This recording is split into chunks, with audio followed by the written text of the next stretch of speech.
run the fans most of the time when we're filling the bins. It gets a lot of the fines out, settles the corn, and just keeps air moving through to increase storage quality. At 15%, it doesn't really need dried off. The airflow just helps with how well it keeps in the bin. The big bin fans running are one of the telltale signs of fall and harvest. It reminds me of my childhood. They're soothing to listen to from a quarter mile away. If you're right next to them, you won't be able to hear anything for a week. Dad's climbing into the combine with some drinks and a container of rat poison. Don't ask me why, I don't know.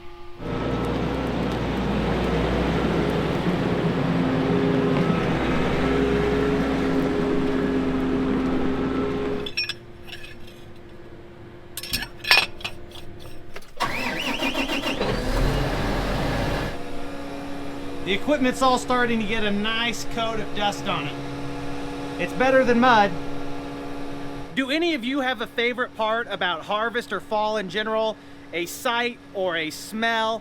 I know some people like the smell of drying corn. Others like the sight of all of the leaves on the trees turning brown. You might be a fan of pumpkin spice lattes.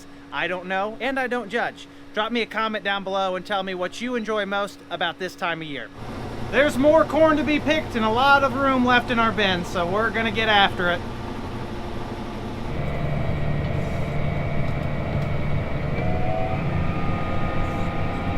There's a tiny bit of the 114-day corn up here on the high ground to finish. We've got a big chunk of 118-day corn on the lower lying, darker ground that's a few points wetter. Once we pick this out, he's going to do a few rounds out there to see where the moisture is. If it's too wet, he wants to let it dry another couple days, or at this point till after soybean harvest, because we will be busy cutting beans for at least 7 more days once this corn head gets unhooked.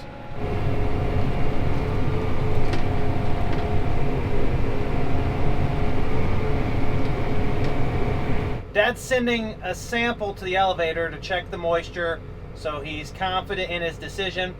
He's also regretting picking down an alley without emptying his grain tank and overfilling the combine. He's the boss, he can do what he wants. 15.2 on the corn. That's pretty dry.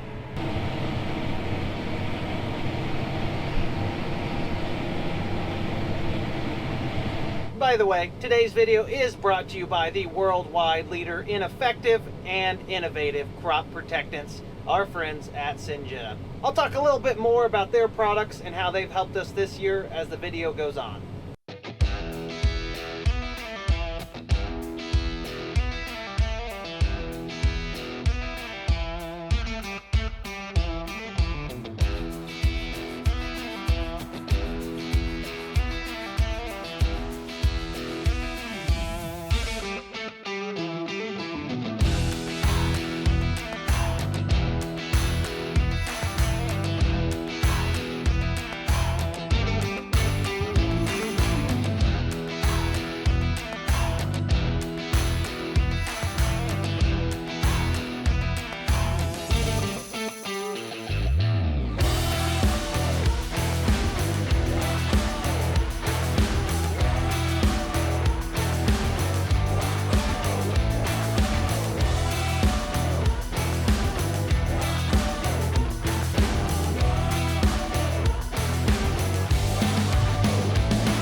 I need to find a sponsor for window cleaner.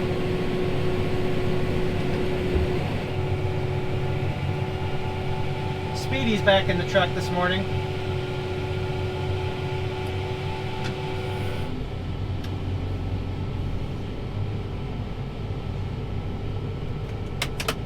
Katie gets her driving habits from Dad.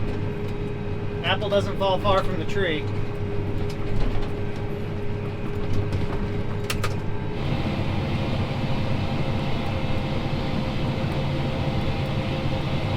All of the 114-day corn April planted is out, mostly 14 to 15% moisture or slightly below that. That's fairly good for bin storage. We're into the 118-day corn. Combine showing 15 to 18 depending on the spot. Gonna be an uphill battle in these 3/4 of a mile long throughs. No way that doesn't go off the front.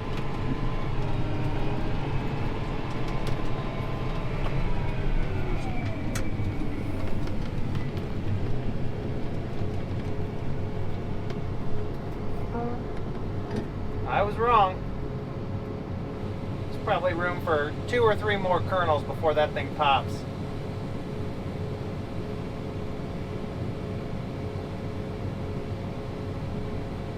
That's as full as that thing can possibly be without it spilling.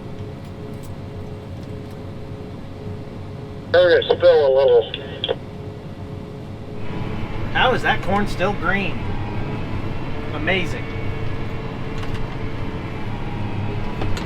The hardest part of long rows like this is opening it up so the combine and the grain cart can run together through the field. There's always a stop and unload phase to get it broke open. I'm surprised that corn's still green. Screwed it up it is, you don't know why. I have no idea what he just said. The wet yield on my end is really starting to climb. We're at 237 right now. The combine is too low. He's picking 250 to 60 bushel corn at 18%. Wow, it's wet in some of those spots. That's pretty darn good. It pays to have good black dirt and to take care of it with good fungicides like Mirvis Neo. Keep the weeds out with products like Acuron and Storin. I've got more to say than just that, but we've still got a little harvesting to do before I get too chatty. The corn was blown over so hard in July that even the harvested stalks are at an angle. Look at the lean out here. We lost so much yield, probably at least 10% from that storm. Most of it stood back up. I'm a believer that you never fully recover.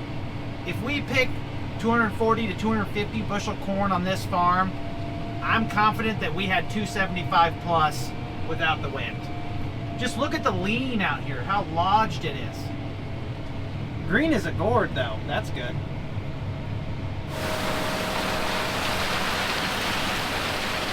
On this farm, we are eternal optimists. Well, Dad might not be, I always am. I'm shooting for the moon every single time as we put together our crop budgets and agronomic plans for the growing season. We are investing in bringing home a big crop. Although a lot of things are out of our control, like the fact it didn't rain from July 20th until now, you and I as farmers do have very crucial involvement in how our crops perform.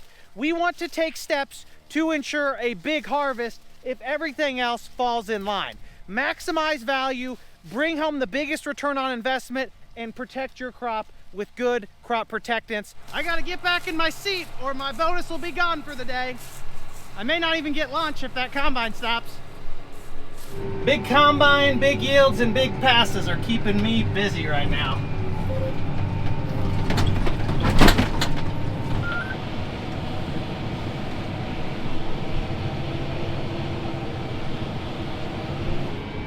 $13.11 on a 1,300 bushel wagon.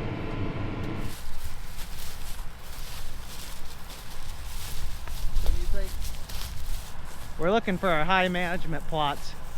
They're signified by flags that are 10 foot into the corn. I found it!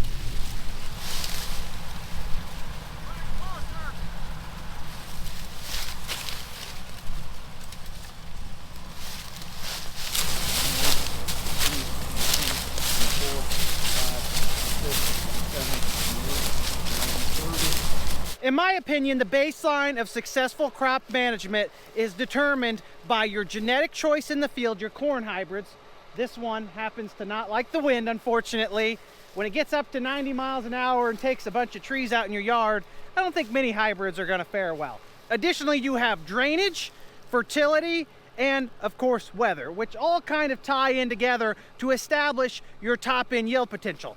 What we can do individually to control other factors and variables in the field is protect against the predators of our farm. Syngenta has a great lineup of products in their portfolio. They focus on what they call the better yield is the better deal. It is about driving value with crop protectants to maximize return on investment and hopefully yield if Mother Nature cooperates. Syngenta has some really powerful premixes in Acuron and Storin that are extremely effective against fighting our biggest opposition and yield robbing weed, water hemp. Acuron and Storin are robust in active ingredients. They have huge residual packages to keep weeds from germinating and stop them before they get large. Most importantly, they're crop safe. They do the job without stealing yield from you. If you let your weeds get out of control, you're going to lose yield, especially on a year like this where moisture is short. Then you run into fertility issues because the roots can't access everything in the soil. There's no good in stopping the weeds though if you're also hurting your cash crop like the corn. So you need products designed with crop safety in mind that don't sacrifice effectiveness. That's why I really like Acuron and Storin for weed control. I'm not giving you a very wide view of the field right here, but weed competition has not been an issue for us. The Wicked Witch of the West is coming for Marty. Look at that whirlwind.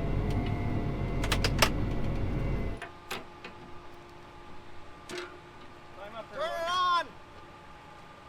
Watch your fingers.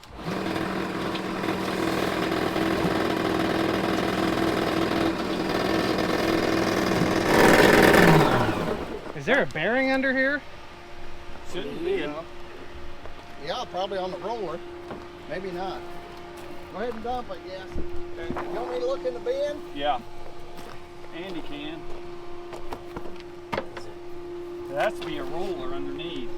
Nah, there's nothing there. Unless if it's a roller, it's on the return side. Wherever it was out in the mountains, it's kind of a dark street, you know. Our combine's here picking corn. The neighbors have two machines across the road. They're cutting some beans. Everything looks fairly dry based on the dust in the air alone. They've got a pretty slick setup. They run two Deere combines similar to us. They're Team MacDon for the header equipment. Everyone has their own preference when it comes to what kind of draper you run. I don't think you can go wrong with a Deere or a MacDon. They've got a really nice fit. I want to say 1050, I don't know the fit numbers. A big fit front wheel assist that they pull a dual auger J&M cart. Green with the American flag decal on the side. I love that patriotism. Really nice setup. I think they've got a handful of beans to cut. I'm sure they're pretty antsy like we are to get everything out of the field as fast as they can. There's a chance of rain this weekend. I'll believe that when I see it. Here comes the best part of their whole setup. Arguably the best looking truck rig in the county, if not in the surrounding counties. Blue shiny International Lone Star with the sleeper pulling an aluminum dump trailer. Makes us look bad.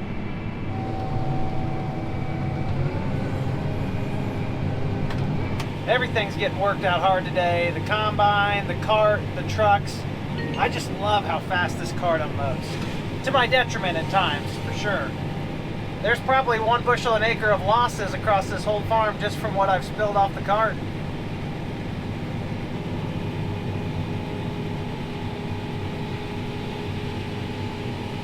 I really enjoy the bin limits on the Hallmaster Connect. See the red thing telling me the bin is almost full. There goes Katie the racer right there.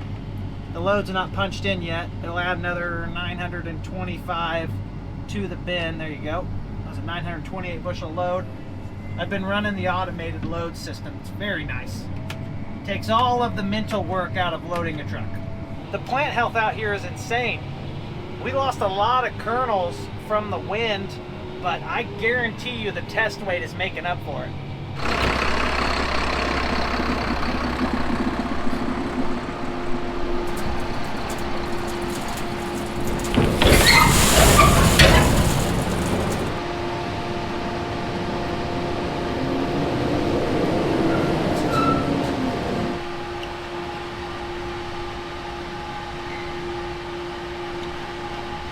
been looking for this hat all day. It's been in the auger tractor since yesterday. I probably took it off when I was looking to see what was going on up there. It kind of checks your vision.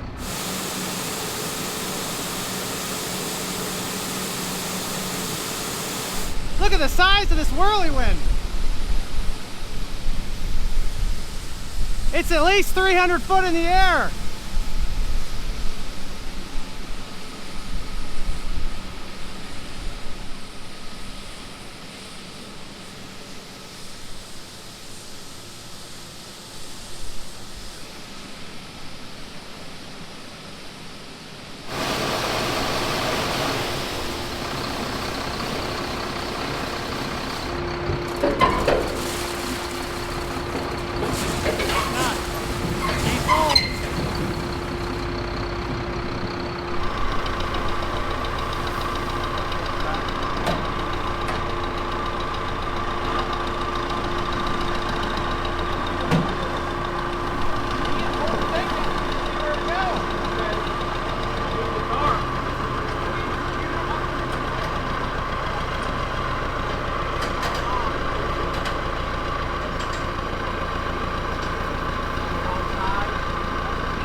The auger just got moved to the south 36-foot bin. We moved one north. Time to pick some more. It's always good when you run out of bin space with a lot of field left. The two hybrids out here, the 118-day and the 114-day, are from different companies, completely different genetic lines. The yield monitor is saying that the 118-day hybrid is smoking the 114-day. I don't necessarily disbelieve that. What I'm trying to see is how accurate the yield monitor is when you're harvesting through two similar crop areas. We're keeping an eye on the yields here. It's running 230 to 250. The 118-day in this same area is doing 260 to 270. Empty to empty. Now we do the math. There is the 114-day corn. That's dry bushels because it's 14%. High management, so that's not anything exceptional. Still a respectable yield. This is how I like my fields. Big, square, long rows, and weed-free. Weed-free is the only part that's easily accomplishable. The rest is up to God. And if you don't have a big square field, probably going to be hard to come by one. Weed control in corn is very easy to accomplish with Syngena's products. I recommend the full labeled rate of either Acuron at 3 quarts, depending on your farm, your location. Always follow the label. Maybe spike a little bit more atrazine in there. Acuron, when used correctly, is tried and true. Or you can take the next step up with Storin. It is essentially Acuron minus the atrazine with pyroxsulfone in it. A very effective group 15 herbicide, good on small seeded broadleafs. I think all of that combined together, taking Acuron and adding that new active, makes it arguably one of the best products on the market. Acuron again at 3 quarts. Storin's max rate is 2.4 quarts. I would prefer a split application, a foundation rate up front, preferably around planting, and then come back around 4 to 6 inch corn, depending on your goal. I like the corn smaller because you waste less herbicide on your crop and more of it gets to the ground or weeds. If you're split applying either of these two products, I doubt you see very many weeds when you come back. It's more of an insurance and a residual pass to get you home into crop canopy and later into the season. Acuron and Storin both do work as one-pass programs, probably the best ones on the market compared to all the competition. You can either go pre-plant, you could follow the planter out of the field, probably the best choice, or wait till the corn's spiking through. Any of those work. I think 2-pass is more agronomically sound because you're relying less on the post-emerge effects of products like Callisto, the bicyclopyrone, and using the residuals to stop weeds from even emerging. That is the goal, is to stop them before they come up. Start clean, stay clean. It's way better than starting messy and running uphill and getting herbicide resistant, because water hemp can process a lot of these things in the heat of the growing season. It's very hard to stop. How much corn's in that bin, Andy, after this load? There goes that beautiful blue truck again. It's shiny like a mirror.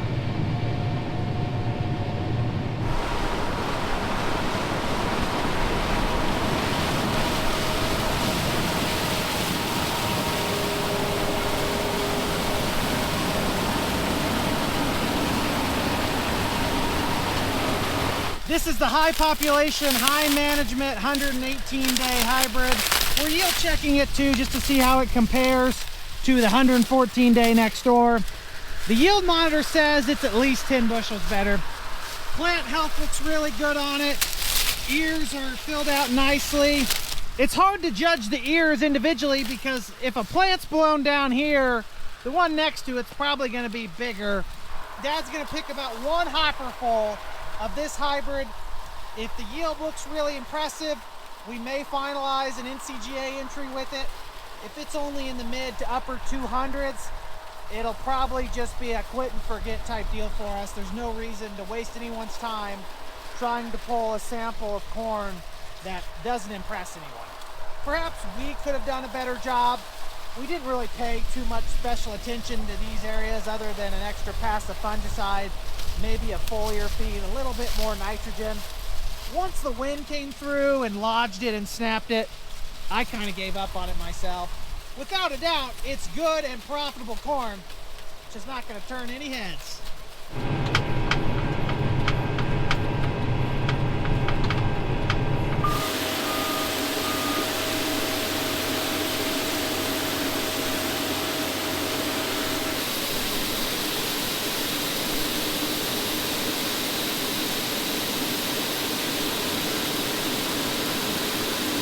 These kernels are gigantic. Look at them. The sample looks great. There's maybe 2 bushels of corn on the ground. For 16%, that's probably to be expected.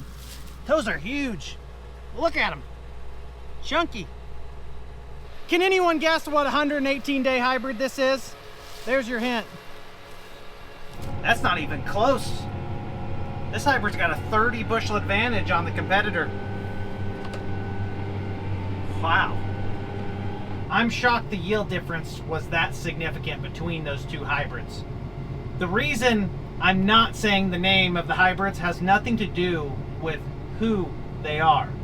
It's actually because Syngenta's sponsoring today's video, and out of respect, I don't want to mention any of their competition.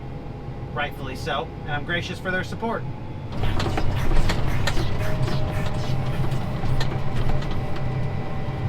To be fair, I completely forgot to equalize for moisture. The 114-day hybrid was around 14%. The 118 was probably 16%. At least that's what Dad said from watching the monitor. Add a couple bushels here, subtract a couple bushels there.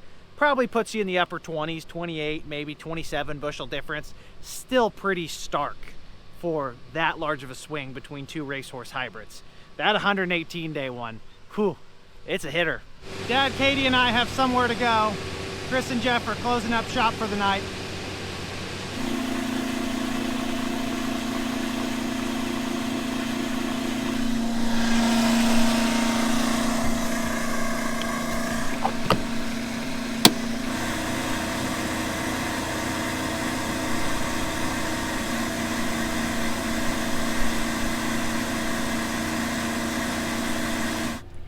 Tanks are filled up, windows are clean. I don't know if you can call that clean. They are de-dusted a little bit. That'll last about 15 minutes when we go to the field. Combine is already running, so we better get going.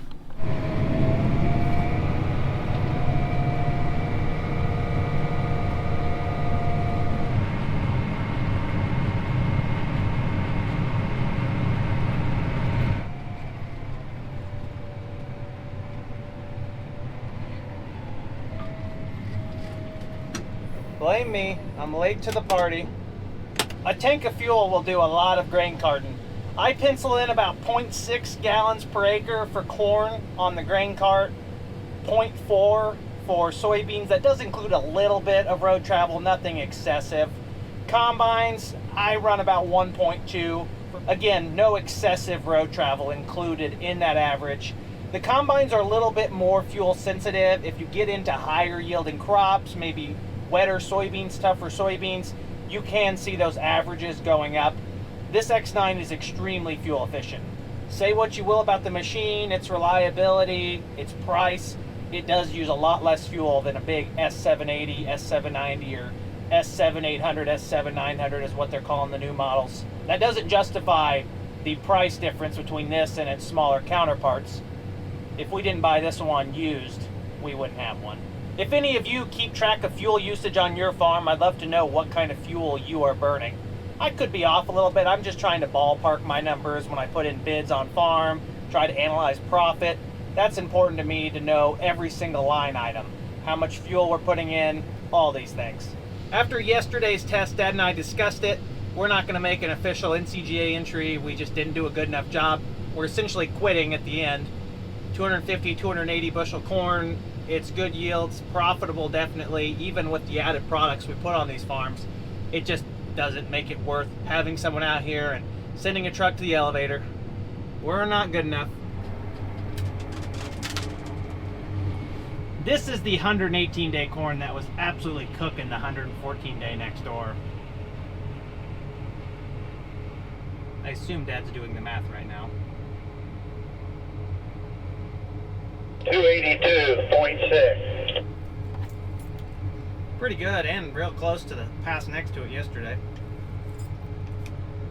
On the topic of growing crops, I know some of you are invested in our family. I just wanted to give you an update on our baby boy Harrison. Today he is 9 or 10 days old. It's amazing at this age. It's like every day they seem to change and get bigger, more developed. It doesn't help that I'm gone most of the day, so I only catch glimpses of him, and he sleeps quite a bit. We are very fortunate that he's a fairly good sleeper.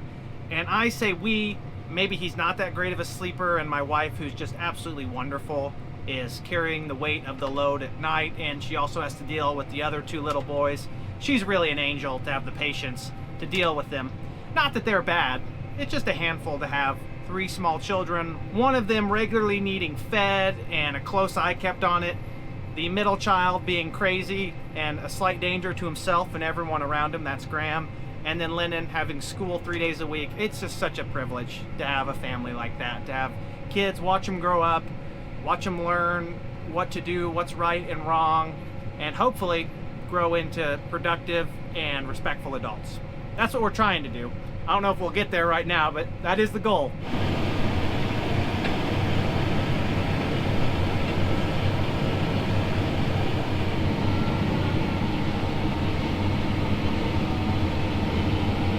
It might come off the right side. Be careful when you turn. Almost 1,400 bushels on a 1,300 bushel grain cart. Make sure those flags are gone down there.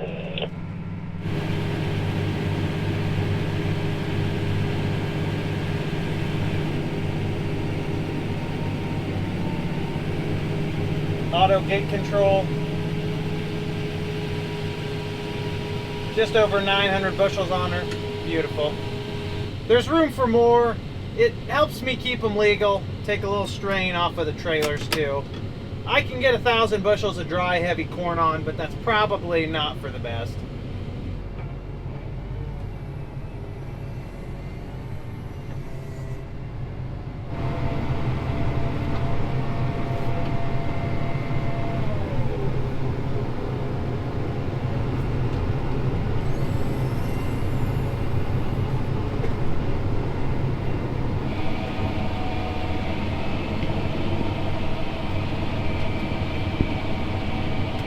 That big cornfield is finally done. We're moving across the road to 113-day corn on a somewhat productive farm. I expect the yield to be worse. We'll tabulate that one in a minute.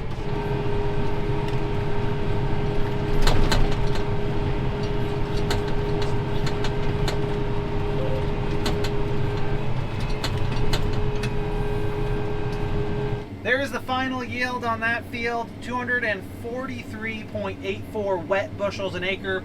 Combine showed 15.8%, so let's shrink that 1%. A little over 240 bushels an acre dry. That is April planted corn. A lot of wind damage in there. I would guess took off at least 10% of our yields. Disease pressure was minimum thanks to our protection from Mirvis Neo, courtesy of Syngenta, and their awesome fungicides. Really helped against the southern rust and tar spot.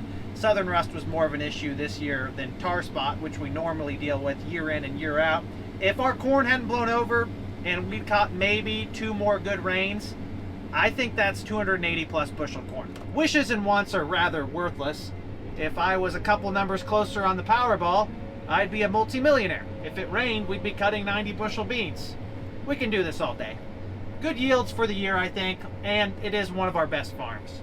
Here come the neighbors to cut some beans south of here. They've got a lot of beans ready, and I think by tomorrow, we will have a lot of beans ready. There is something I need to tell you about, though, that happened, unfortunately. I don't know if I want to spill the beans. Those fence look slick, and I think the American flag and the green cart match the fence color scheme so well.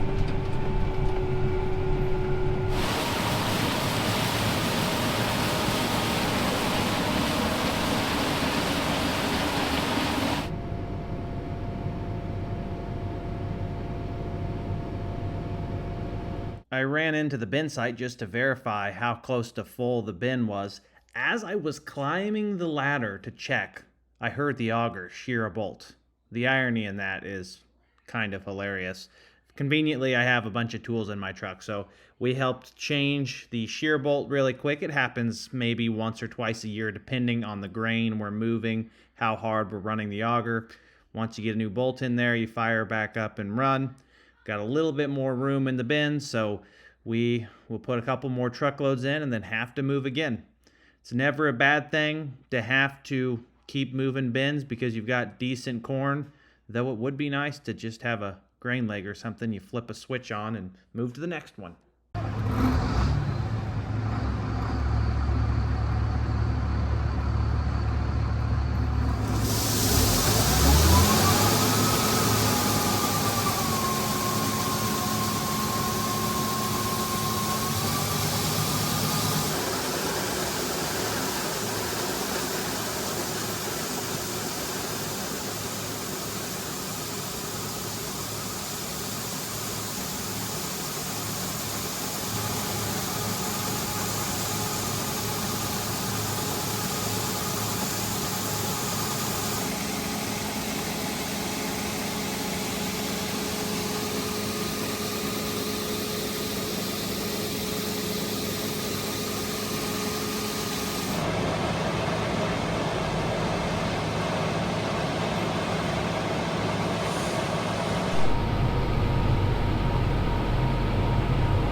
We had to stop to move to the next bin.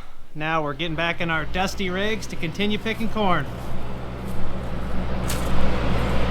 Yesterday we talked briefly about weed control.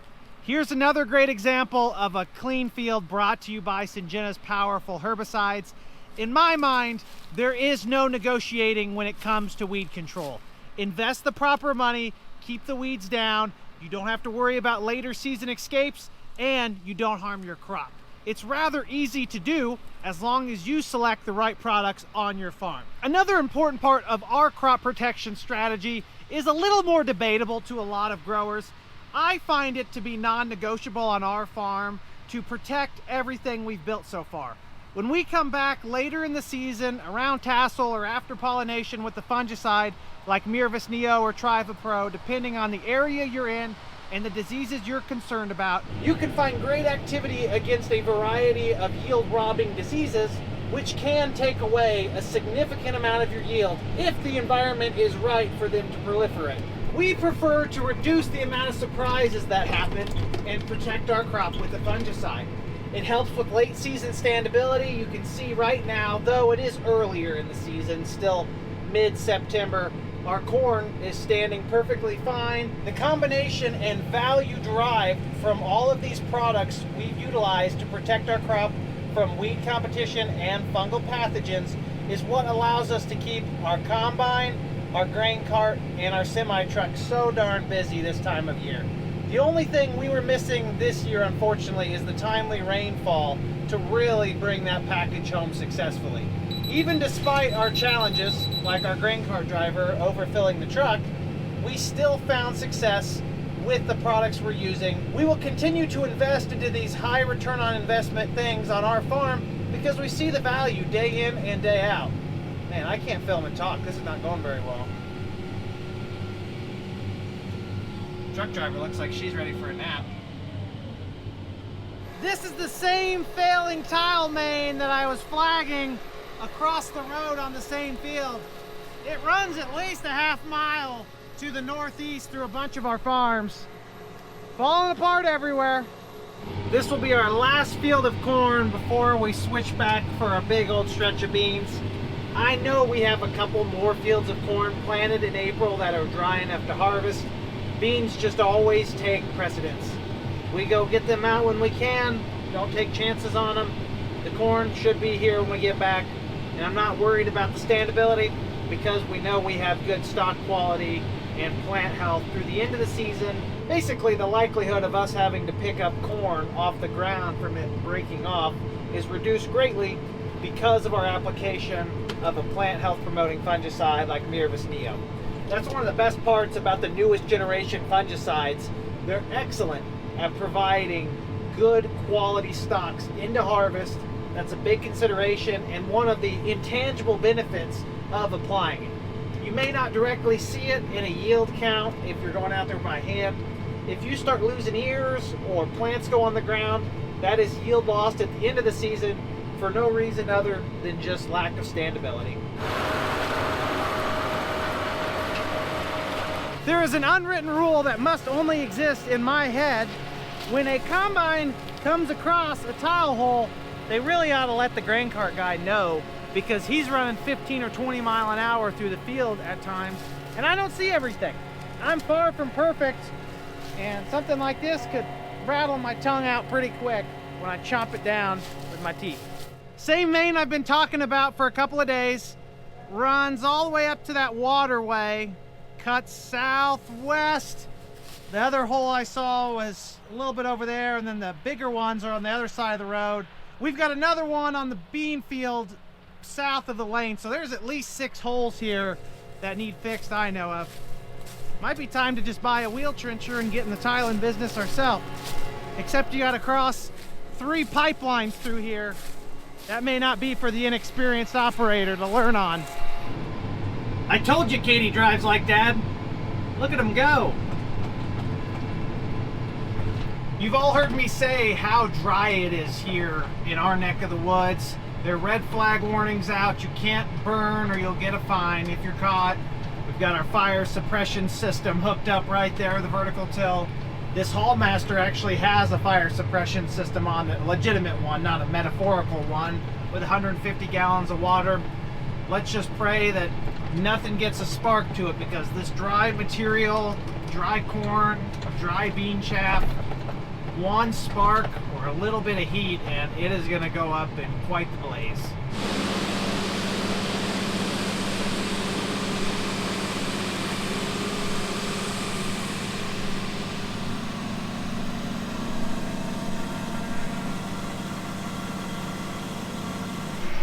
Chris is supposed to take you in for your combine, and Dad said to take it to Beals and leave it there for now. The big machine is fueled up.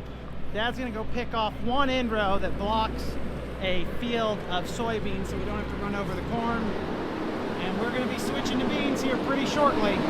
I doubt it's tonight, definitely tomorrow.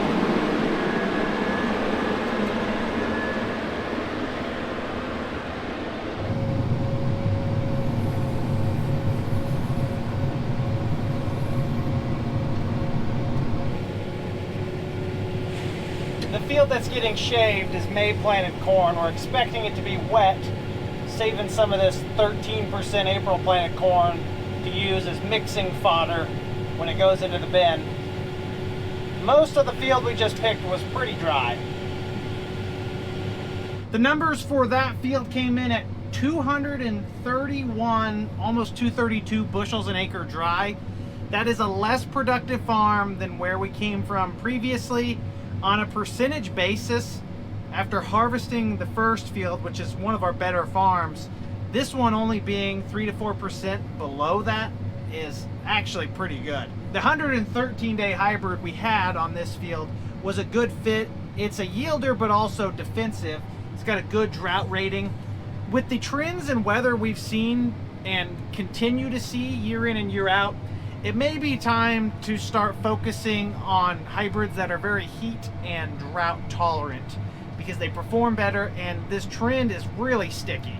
We've had 4 years in a row now, if not 5, that the end of the season is not flush with rainfall. It's getting hotter, or it just seems to be hot. Maybe it's the lack of rainfall combined with the heat that's really the 1-2 punch. We got to play our cards a little bit differently, maybe a little bit safer to kind of get these top end yields. I was going to park right here. I decided that my ears are too valuable for the evening, so we will back away from the two fans running right next to each other. This will be better. Yeah, it looked to me like you'll be able to clear it. What was the moisture on that corn? 25 to 32. Well, good thing we got some dry stuff to mix it with. 25 to 32% moisture. Wow. Combine number 2 is back after a weekend spa visit.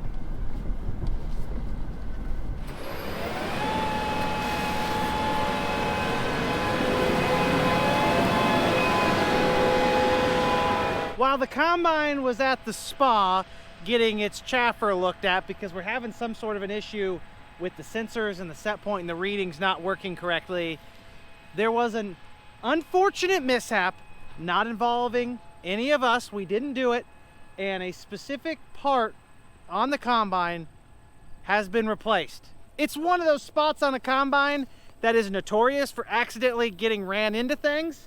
We've done it before. It happens. I'm not going to say any more than that out of respect. It's funny if you think about it, because if there's any one place you would want this to get broken or bit or destroyed, it's at the place where it's going to get repaired if it happens anywhere else. So it worked out well.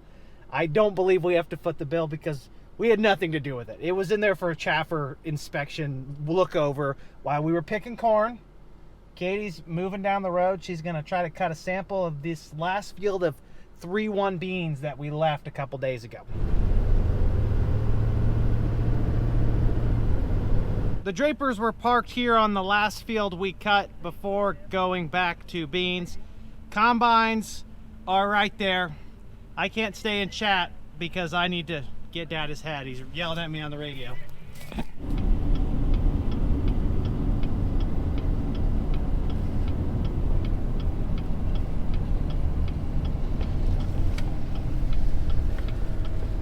Are you bringing my... Never mind. Yeah, I'm right here.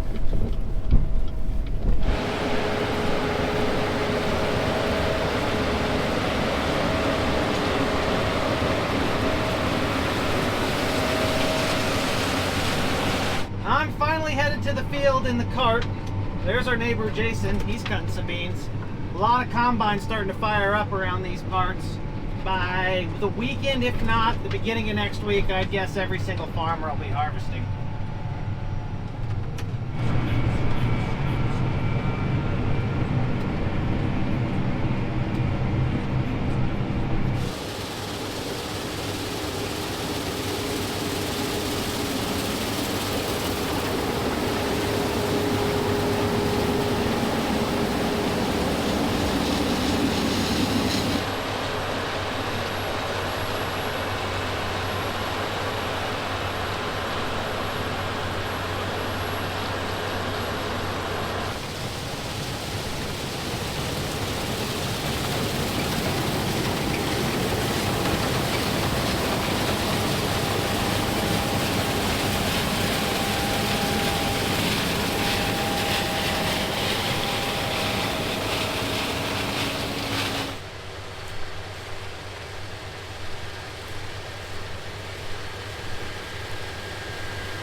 Dad just radioed and told me to come catch him because he's full, to which I rightfully responded, there's no way I could have seen that, there's too much dust. I just now see his hazards on as Katie's cloud is starting to clear a little bit. Plan on leaving these heads on the combines and work on them in the morning.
I love these lights on the side. Look pretty good. Trucks are loaded, grain carts loaded, elevator's closed. We'll be cutting beans hard tomorrow. Well, I shut it off, not realizing, and then it started beeping like crazy and said I need to keep it on for 10 minutes. Just let it, are you running it down? Yeah, it's on. Wow, that was a wet It's sneeze. not regenning, it's cooling down to regen. Yes, I guess. Okay, let it cool down and shut it off and regen tomorrow. Be a long walk home for you, Kate. We are shutting down for the night.